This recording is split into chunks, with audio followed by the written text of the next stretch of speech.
Students, आप लोगों ने 12 पैराग्राफ तक पढ़ लिया है आपके सेकेंड चैप्टर में the judgement seat of Vikramaditya में। आज 13वां पैराग्राफ पढ़ते हैं। आइए। At last the great morning came and crowds assembled to the see king take his seat walking through the long hall came the जजेज and priest of the kingdom followed the king. Then, as they reached the seat of judgment, they parted into two rows. The king walked up in the middle, bowed his head in reverence, and went straight to Marvel's slave. At last, अंत में the great morning, वह महान सुबह came I, and crowds assembled, और भीड़ assembled इकट्ठा हुई to see the king take his seat, राजा को अपनी कुर्सी पर बैठने के लिए देखने के लिए भीड़ इकट्ठा हुई। Walking through the long hall, उस लंबे कक्ष में बड़े हॉल में चलते हुए, केम द जजेज and priest of the kingdom, came the जजेज, जज एंड प्रीस्ट, जो न्यायाधीश और पुजारी उस राज्य के जो आए हुए थे चलते हुए, फॉलोड द किंग, राजा का अनुसरण किया, राजा के पीछे पीछे चले। Then as they reached the seat of judgment, जैसे ही वह न्याय की कुर्सी के पास पहुँचे, they parted into two rows, वे दो भागों में बट गए, मतलब आधे इधर आधे एक तरफ दूसरे और आधे दूसरी तरफ चले गए, बीच में राजा चलता रहा। The king walked up in the middle, राजा बीच में ही चलता रहा। बोड हिज हेड, अपने सिर को झुकाया, इन द रेवरेंस, सम्मान में, and went straight to the marble slab, और उस मार्बल स्लेब, उस पत्थर के चबूतरे के पास सीधा गया।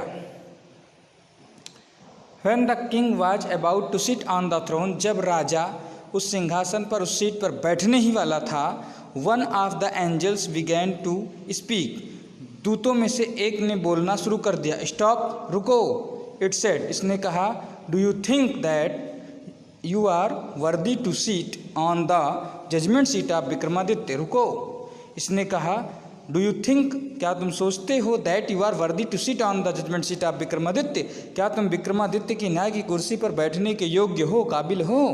Have you never desire to rule over kingdoms that were not your own, क्या तुमने दूसरे के राज्य पर कभी शासन करने की इच्छा नहीं की है जो तुम्हारा खुद का नहीं है। For a while the king could not think, थोड़ी देर तक राजा कुछ सोच नहीं सका। ऑफ एन आंसर, एक भी उत्तर सोच नहीं सका। He knew his life as unjust, उसने अपने जीवन को अन्यायी, वह जानता था, हिज लाइफ एज अनजस्ट, उसका जीवन अन्यायी है।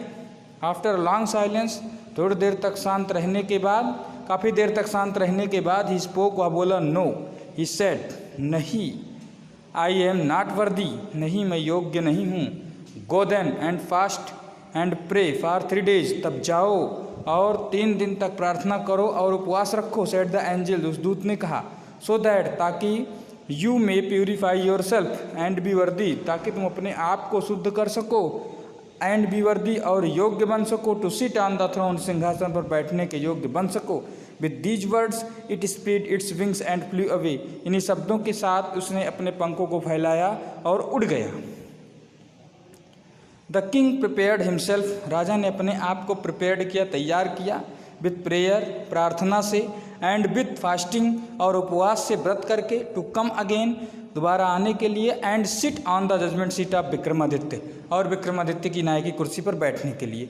बट दिस टाइम, लेकिन इस बार, अगेन, दोबारा, द सेम थिंग हैपेंड, लेकिन इस बार भी ठीक वही चीज़ फिर से हुई।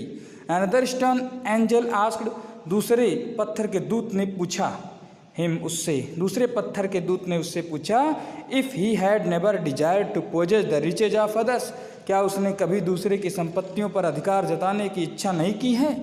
द किंग एडमिटेड, राजा ने स्वीकार किया, that he had done so, कि उसने ऐसा किया है, एंड देयरफॉर, और इसलिए, he was not worthy to sit on the judgement seat, इसलिए वह उस जजमेंट सीट पर, न्याय की कुर्सी पर बैठने के योग्य नहीं है।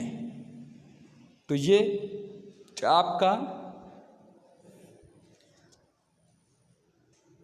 16 पैराग्राफ तक हो चुका है। नेक्स्ट वाला हम कल पढ़ते हैं जो बाकी